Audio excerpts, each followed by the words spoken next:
안녕하십니까. 2024년 7월 24일 최병문 팩트 시작하겠습니다. 제가 어제 국민의힘 전당대회 직후에 좀 빨리 하느냐고 그 퍼센테이지나 뭐 이런 것들이 좀 그 오류가 있었습니다.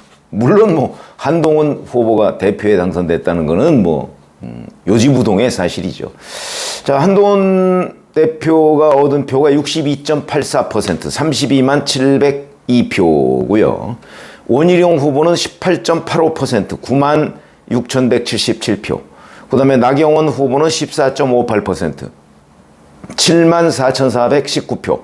윤상현 후보는 3.73%, 1,951표 이렇게 돼 있고요. 최고위원회는 장동혁, 김재원, 인요한, 김민전 이렇게 4명이 당선이 됐고, 득표상으로는 그 김민전 후보보다 박정원 후보가 더 많이 얻었습니다. 그러나 김민전 후보는 4위 이내에 들지 못하면 여성할당이라는 것이 있거든요. 그래서 여성할당 몫으로 이제 최고위원이 됐고, 박정원 후보는 더 많은 표를 얻었지만 이제 탈락을 하게 된 거고, 45세 미만의 청년 최고위원으로는 진종호 의원이 당선이 됐습니다. 친윤계 뭐 러닝메이트라고 하는 거는 이제 장동혁, 원래 박정훈 후보였는데 이제 장동혁 후보만 됐고, 그 다음에 이제 청년 최고위원인 진종호 후보가 그 러닝메이트고요. 2명. 그러면 김재원 최고위원은 친윤이냐 친한이냐? 조금 애매하죠? 언론 매체들은 전부 다 친윤으로 분류를 했는데 저는 친한으로 분류를 합니다. 왜 그러냐면 그동안 여러 군데 뭐 방송 많이 나오니까 그 발언들을 종합해보면 저는 친한으로 보이더라고요. 그러니까 유일한 영남 출신 그 최고위원 아닙니까? 그러니까 아마 앞으로 한번 보시면 저는 친한으로 보입니다. 어제 한동훈 대표가 수락연설에서 민심을 이기는 정치는 없다. 민심과 싸우면 안 되고 한편이 돼야 한다. 국민의 마음과 국민 눈높이에 더 반응하자 이렇게 얘기를 했습니다. 건강하고, 그리고 이제 가장 큰 문제가 대통령실과의 관계라고 그랬죠. 건강하고 생산적인 당정관계와 합리적인 토론을 통해서 민심을 정확히 파악하고 그때그때 때를 놓치지 말고 반응하자. 그래서 민심의 파도에 우리가 올라타자. 그 다음에 또 어제 당선되고 난 뒤에 이제 방송 인터뷰 같은 데서도 저희는 집권당이고 뭔가 각을 세울 상황이 아니고 집권당은 당정 시너지를 낼 수 있어서 강한 것이다. 당정이 국민을 위해 좋은 시너지를 내는데 집중하겠다. 이렇게 얘기했습니다. 자, 한동훈 대표 당선된 직후에 윤석열 대통령한테 전화를 했다고 하죠. 지금 윤석열 대통령은 고생했다, 뭐 잘해달라, 뭐 이런 취지로 의례적인 인사말을 한 걸로 보입니다. 격려의 말이죠.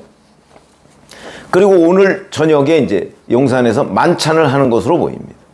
근데 이 만찬은 한동훈 대표와의 만찬이 아니고 한동훈 대표를 포함해서 최고위원 당선자들, 그 다음에 이번에 낙선한 후보들까지 함께 한다고 합니다. 글쎄, 제가 보건대는 이 만찬 기획은 그렇게 썩 훌륭해 보이지 않는다. 왜? 한동훈 대표랑 단독 회동을 하든가, 아니면 한동훈 대표와 최고위원 당선자들을 함께 불러서 새 지도부와 하든가, 여기까지가 훌륭한 기획입니다. 그 다음에 낙선자들 우위로, 그거는 별도로 해야죠. 별도로 하든가 안 하든가 그런 거 아닌가요?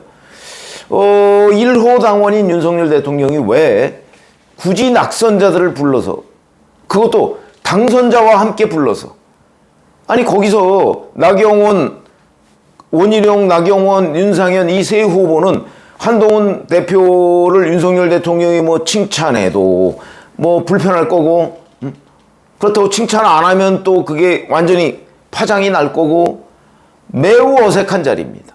왜 그 어색한 사람들을 한꺼번에 모아놓죠? 잘됐다, 축하한다 하는 자리 별도, 위로하는 자리 별도로 만드는 게 정무적 감각이다. 저는 그렇게 생각합니다. 뭐 제 판단이 틀렸을 수도 있지만. 그래서 이 기획이 썩 훌륭하지 않다. 그럼 왜 이런 기획이냐? 윤석열 대통령이든 한동훈 대표든 둘이 만나는 것 자체가 아직은 어색한 거다 이거지. 응? 그러니까 화해를 하기에는 아직 분위기 조성이 덜 됐다. 이래서 제가 한동훈 대표의 딜레마를 얘기하는 겁니다. 무슨 얘기냐면 한동훈 대표는 용산과 뭐 합리적인 토론을 통해서 뭐 민심을 정확히 파악하고 뭐 이렇게 얘기하지만 지금 대통령실은 합리적인 토론을 통해서 국민 눈높이를 맞출 생각이 현재까지는 없는 걸로 보입니다. 지금까지도 그렇게 안 해왔고요. 근데 그것이 늘 빗나갔습니다. 그런데 앞으로도 그렇게 한다고요, 한동훈 대표와? 쉽지 않은 일이죠. 그런 점에서 본다면 오늘 만찬에서 물론 별 얘기는 안 나올 겁니다. 뭐 그냥 고생했다, 그리고 이제 과거에 이런 정도는 좀 심하지 않았냐, 앞으로 잘해보자, 아마 이런 정도의 얘기고요. 설령 거기서 좀 좋지 않은 얘기가 나오더라도 아마 언론 브리핑에는 그런 얘기들은 다 빠질 겁니다. 그러니까 오늘은 화합의 자리, 통합의 자리, 그건 다 이제 예고가 이미 돼 있는 거고요. 그런데 진짜 윤석열 대통령과 한동훈 대표와의 관계는 어떤 관계가 될 것인가? 자, 한동훈 대표한테 가장 쉬운 길은요, 윤석열 대통령이 국민 눈높이를 맞추는 겁니다. 그러면 한동훈 대표는 앞으로 별로 고민할 이유가 없습니다. 그런데 그렇지가 않죠. 왜?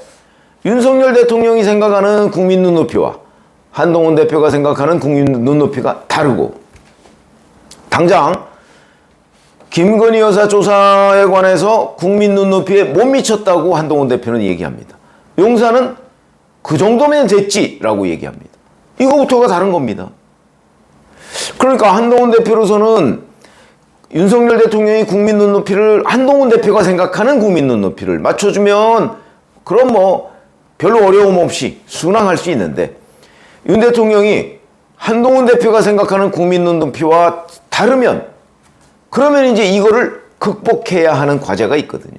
그런데 윤 대통령을 따르면 국민들이 눈을 돌리고, 윤 대통령과 차별화하면 국민들의 인기는 올라가는데 용산과 집권당과의 관계가 서먹해지거나 갈등 관계가 된다. 그래서 딜레마라는 거죠. 국민 눈높이라는 개념이 저도 자꾸 쓰지만 이게 참 애매한 겁니다. 과거 한국 정치사를 보면요, 김영삼 대통령이나 김대중 대통령 또는 김영삼 총재나 김대중 총재 같은 우리나라의 대표적으로 정치를 오랫동안 했던 사람들 아닙니까? 꽤 오판을 많이 했습니다. 그런 것들이 별로 드러나지 않아서 그렇죠. 오판을 많이 했습니다. 왜? 그 사람들이 생각하는 국민 눈높이가 실제 국민 눈높이하고 맞지 않았던 겁니다. 이렇게 정치를 오래 한 사람도 국민 눈높이가 어디에 있는지를 파악하는 것이 쉽지가 않다. 제가 얘기하는 국민 눈높이도 항상 제 말이 옳으냐? 그렇지 않죠. 네가 틀렸어. 그리고 여기에 보면, 댓글에 보면 많은 그런 얘기들이 있습니다. 당신한테 실망했다.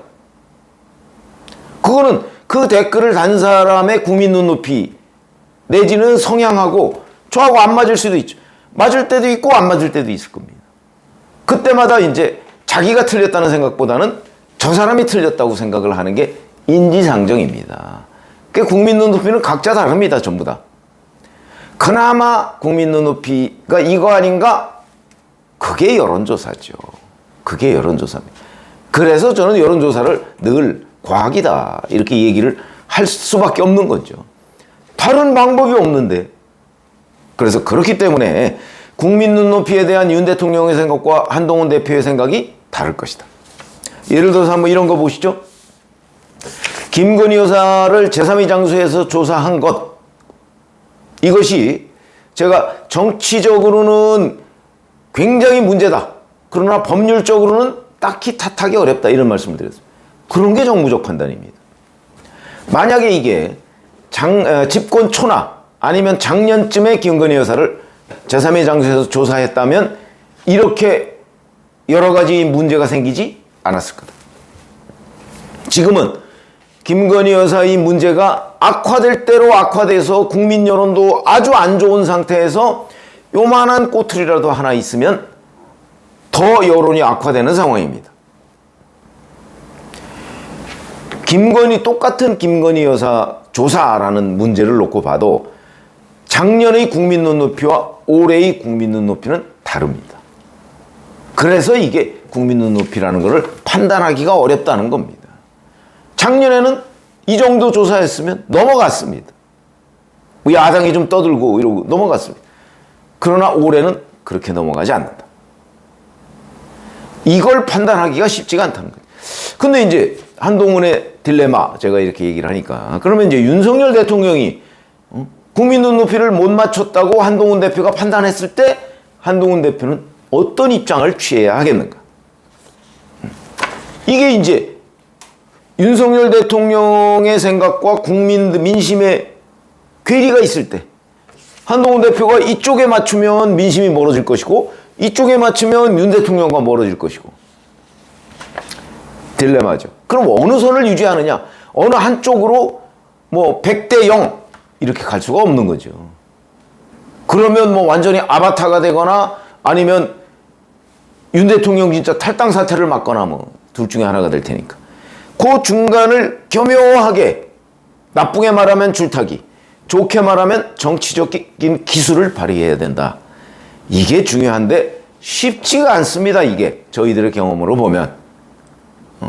그래서 이제 중간 중재자가 필요한 거죠. 이번에도 보면 정진석 대통령 비서실장은 5선 의원 출신의 정치인입니다. 정치 후기자도 오래 했고요. 자, 그런데 김건희 여사 제3의 장소에서 조사라는 부분은 오판을 한 것으로 보입니다. 왜 그랬을까? 그럼 앞으로 오판하지 말라는 법은 있나 과연? 이런 문제들이 있는 거죠. 그래서 사실은 남의 얘기를 많이 들으라는, 이제 저희 같은 사람의 주문은 남의 얘기를 좀 많이 들으라는 거죠. 이게 우물 안에 빠져 있으면 오판을 하기 십상입니다. 아무리 뛰어난 감각을 가진 사람도, YS DJ도 오판을 많이 한다니까요. 그러나 남의 얘기를 들어보면, 그것도 자기를 반대하거나 아니면 자기와 뭔가 의견이 달랐던 사람의 얘기를 들어보면 일리가 있네 하는 것들이 굉장히 많은 게 바로 정치의 영역이다. 그래서 한동훈, 윤석열 대통령이든 한동훈 대표든 사실은 조화를 이루기가 굉장히 어려운데 서로 생각이 다르기 때문에 그거를 중간에서 잘 조정하는 참모가 있어야 하고, 그 다음에 본인들도 사실은 다른 얘기, 본인 생각과 다른 생각을 가지고 있을 것이라고 판단되는 사람들의 얘기를 많이 들으면 들을수록 그것이 곧 국민 눈높이에 접근해 갈 가능성이 대단히 높다. 저희들의 경험으로 보면. 그렇지 않을 가능성도 물론 있습니다. 그러나 접근해 갈 가능성이. 그랬을 때 윤한 갈등이 다시 발생하지 않고 국민의힘은 정권 재창출이 된다고 봐요. 아마 그 상황이 되면요, 이재명 대표 이제 뭐 1심 선고 10월, 11월 초에 있고, 그리고 이제 뭐 내년에 한 2심 선고쯤 있고, 아마 제가 지금 말씀드린 대로 이 상황이 된다면, 뭐 되기가 쉽지는 않겠지만, 여하튼 기술을 발휘해서 그래 된다면, 이재명 후보가 만약에 나올 경우에 2027년 3월 대선에 이재명 후보를 이길 수 있는 국민의힘의 대선 후보가 아마 3명쯤 될 겁니다. 그런 상황을 만들어야 되는 거죠.